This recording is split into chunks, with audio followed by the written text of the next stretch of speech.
Deseo hacerle una pregunta. ¿Qué diría usted que estas personas tienen en común? Un filósofo judío,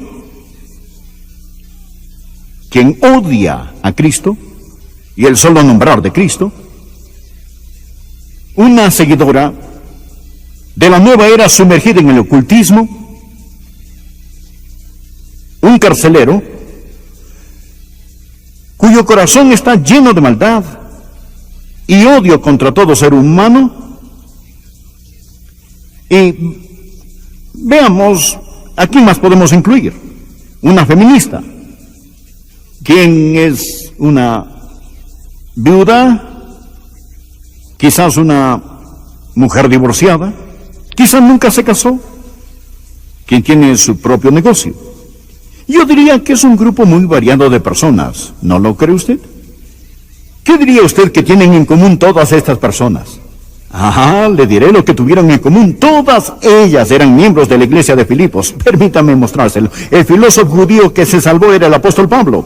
Y era una jovencita de la secta Nueva Era, poseída por demonios, quien se salvó por el evangelio de Cristo. El carcelero era el guarda de prisión, quien se convirtió en Filipos en un avivamiento. Y la empresaria era una mujer de nombre Lidia de Tiatira, quien tenía un negocio vendiendo telas de púrpura. Lo increíble es que la gracia de Dios tomó estas personas de tan diversos trasfondos y las hizo una en el Señor Jesucristo. Esto es lo que una iglesia es, querido amigo. Una iglesia es una familia de personas quienes han venido de toda clase de pasados, toda clase de creencias, toda clase de ideas e ideales, y han encontrado unidad en la familia de Dios. El común denominador en nuestra iglesia es Jesús. Jesús. Porque tenemos un Señor, tenemos una vida. Y porque tenemos un Señor y una vida, tenemos un amor. El Señor Jesucristo. Y somos la familia de Dios. Quiero que piense sobre la familia eterna de Dios. Porque, verá, una iglesia es una extensión familiar. Hay tantas personas que no tienen una familia. El apóstol Pablo realmente no tenía familia. Él tuvo una esposa, pero ¿qué sucedió? ¿Habrá ella muerto? Yo no lo sé. Pero el apóstol Pablo, nos cuentan los eruditos, en un tiempo estuvo casado.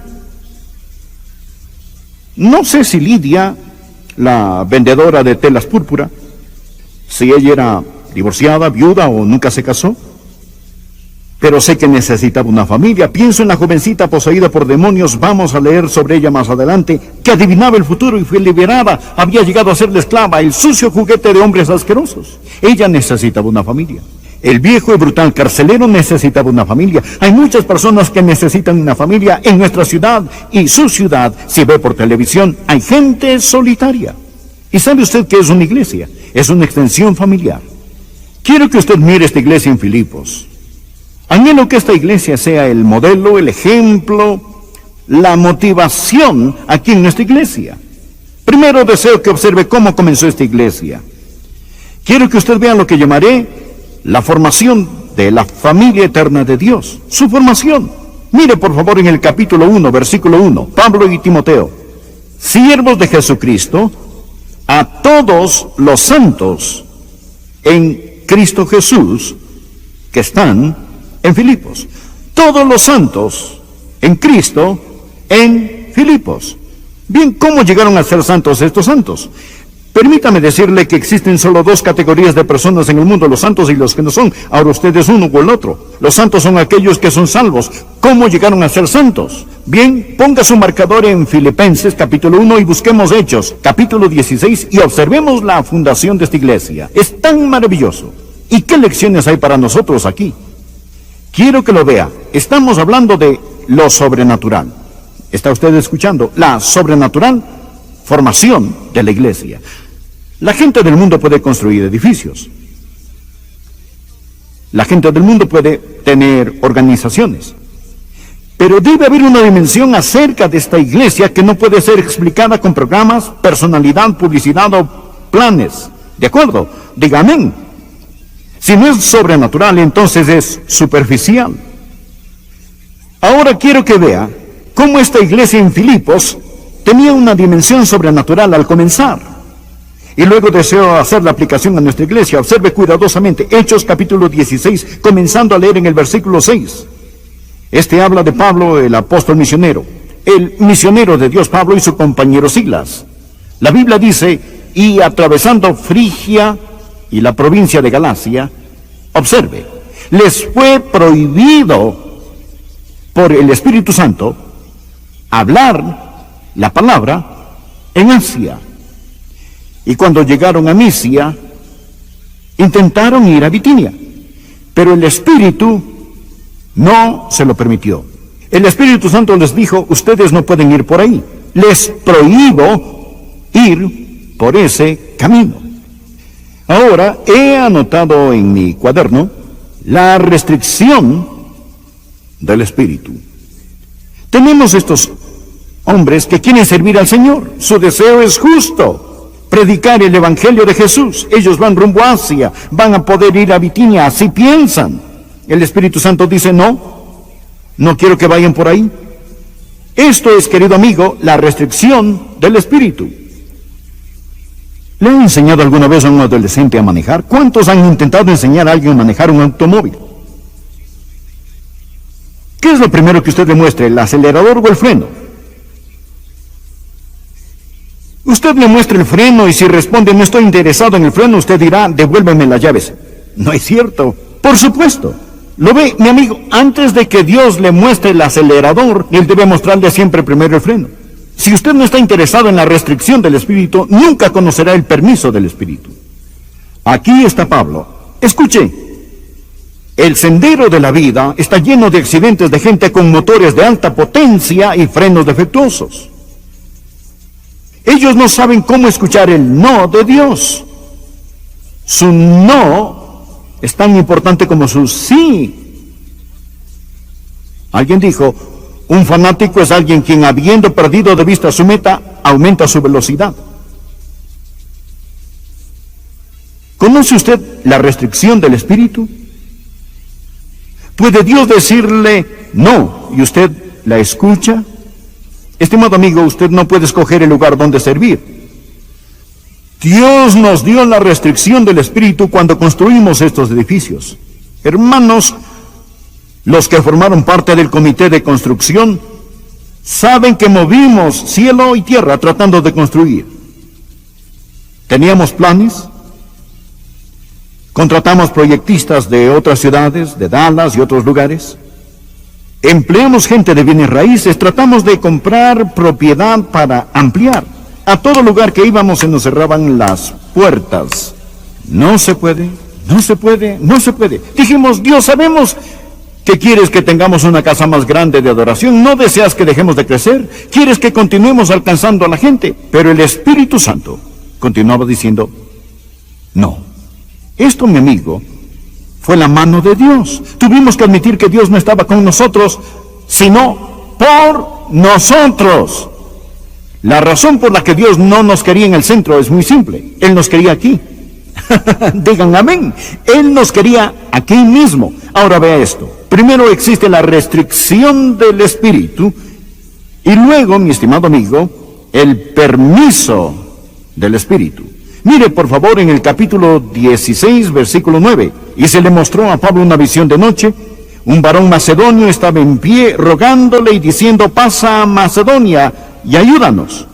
Cuando vio la visión, enseguida, alma mía, sé veloz en responder a él con paso rápido y gozoso.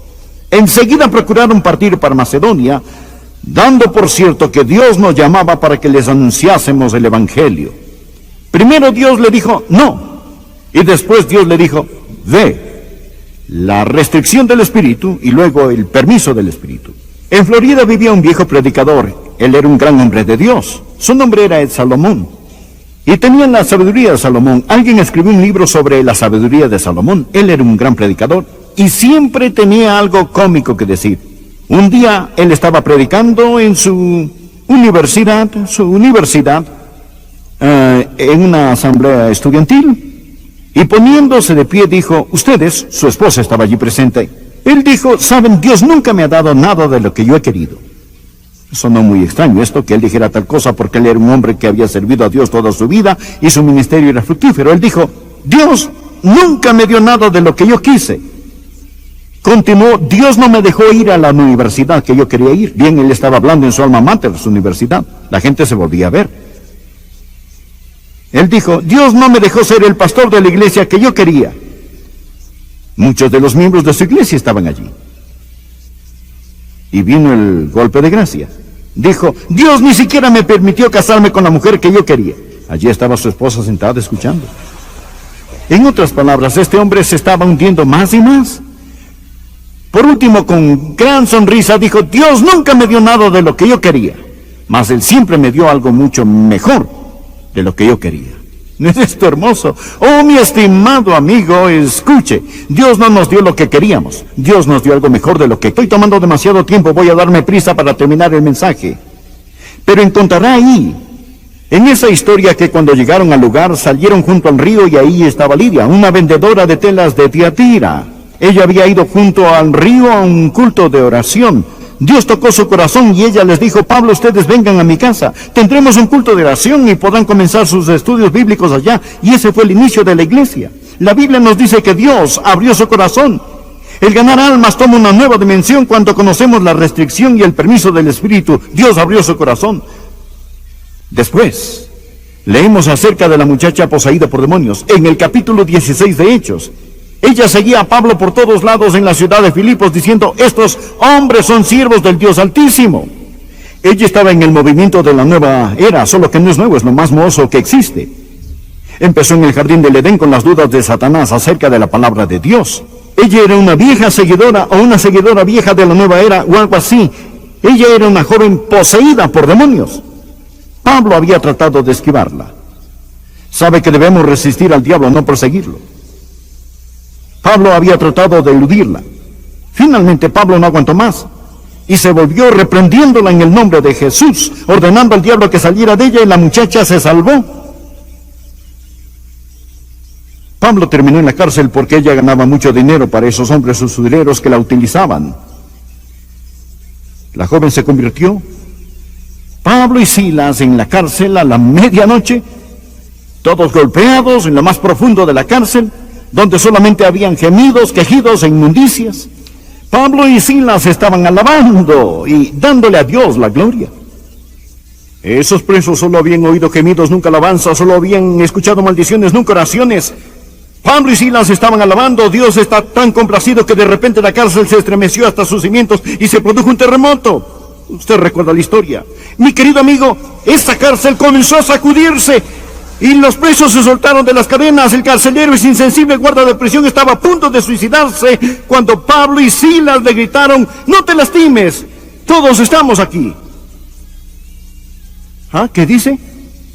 Sí, no te hagas daño, todos estamos aquí, no te mates, no te suicides. Queremos hablarte de Jesús. El carcelero se salvó y creo que muchos presos también, porque Pablo y Silas dijeron, todos estamos aquí, ninguno había escapado, todos querían ver qué pasaba. Escuche, cuando una iglesia está en comunión con Dios, no importa cuánta persecución sufra, el diablo no puede parar el avivamiento, lo que hace es cambiarse de ubicación. Quiero decir, continúa en prisión. Hubo un avivamiento en esa cárcel. Muy bien, Pablo era un filósofo. ¿Cuál es la respuesta a la sofisticación intelectual de nuestra era? Jesús. Lidia era una empresaria. ¿Cuál es la respuesta a las necesidades más profundas del corazón de una militante feminista? Jesús. La joven poseída estaba en las garras del ocultismo. ¿Cuál es la respuesta para el ocultismo? Jesús. Ese carcelero rodeado por todos esos presos y criminales, ¿cuál es la respuesta al problema del crimen? Jesús. Jesús. Y Jesús tomó a todas estas personas. Estimado amigo, hay la restricción del Espíritu, el permiso del Espíritu y también los resultados del Espíritu. Esta es la manera en que Dios une a la gente. Esto se llama una familia eterna. Continuemos rápidamente. Deseo que vea no solamente lo sobrenatural, la formación sobrenatural de la familia eterna de Dios. Dios la formó. Pero quiero que vea también la amorosa comunión de la familia eterna de Dios. La amorosa comunión. Miren el versículo 1, regresando a Filipenses. Le dije que pusiera su marcador allí. Bien, en Filipenses, capítulo 1. Ahora continuemos leyendo aquí. Pablo y Timoteo, siervos de Jesucristo, a todos los santos en Cristo Jesús que están en Filipos, con los obispos y diáconos. Gracia y paz a vosotros de Dios nuestro Padre y del Señor Jesucristo. Note cómo Pablo tiene a esta gente en su corazón. Él dijo, doy gracias a mi Dios siempre que me acuerdo de vosotros.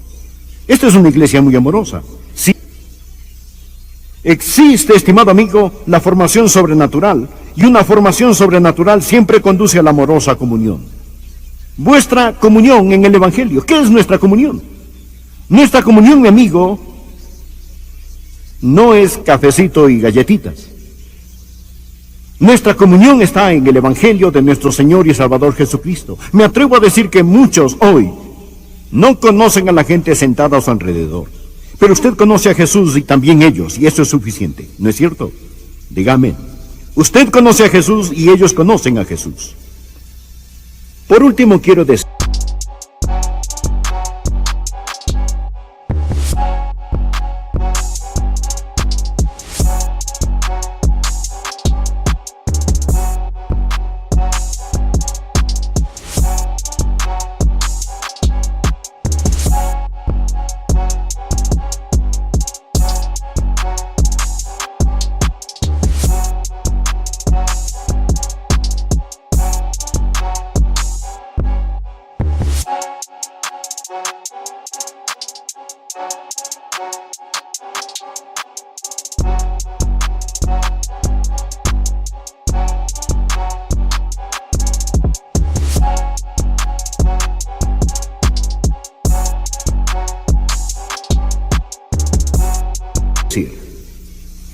que no solo observe en esta historia la formación sobrenatural de la iglesia,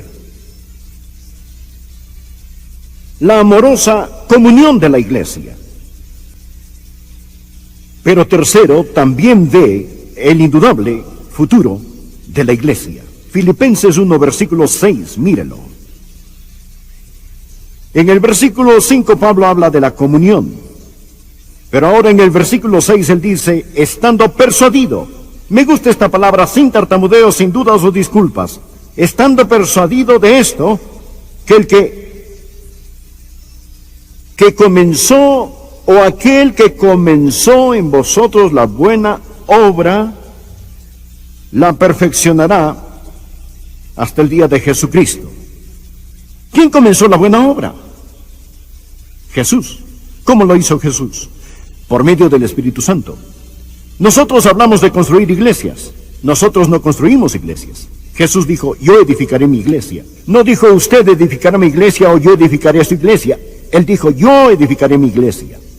Y luego Pablo dice en la Biblia, ya que Él fue quien comenzó la buena obra, sé que Él la terminará. ¿No es cierto? No estoy hablando de estos edificios. Estimado amigo, uno de estos días estos edificios serán solo herrumbre, polvo y escombros. Sí. Esto no es la iglesia, este es el hogar de la iglesia. Jesús es el constructor de la iglesia. Y por ello existe un futuro indudable. Ahora escuche, ¿cómo se salvó? ¿Piensa que fue su idea que se salvara? Bueno, perdóneme, pero no lo fue. No hay quien busque a Dios, no hay ni siquiera uno. Lo amamos porque Él primero nos amó, Él nos eligió. Estimado amigo, usted fue elegido por el Espíritu. Después tuvo la convicción por medio del Espíritu. Luego fue convertido por el Espíritu. Y le diré otra cosa. Usted será perfeccionado por el Espíritu. Dígame. El Espíritu es el que escoge, da la convicción, convierte y Él que perfecciona. Todo lo que usted comience no va a poder terminarlo. Amigo, quiero decir, que va rumbo a la sepultura. No me interesa lo que sea, va al olvido. Pero todo lo que Él hace es eterno. Eterno. El apóstol Pablo dice, estando persuadido de esto, que el que comenzó en vosotros la buena obra, la perfeccionará hasta el día de Jesucristo. No sé en qué negocio está usted, estimado amigo, pero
no hay negocio como el negocio del Evangelio. Si me permite usar la palabra negocio. Lo que Dios hace es eterno. Y Él va a decir, bienvenidos a casa, hijos míos. Qué gran bienvenida en el cielo va a ser esta. Estos edificios son una plataforma de lanzamiento para hacernos llegar allá. Gracias a Dios por su familia.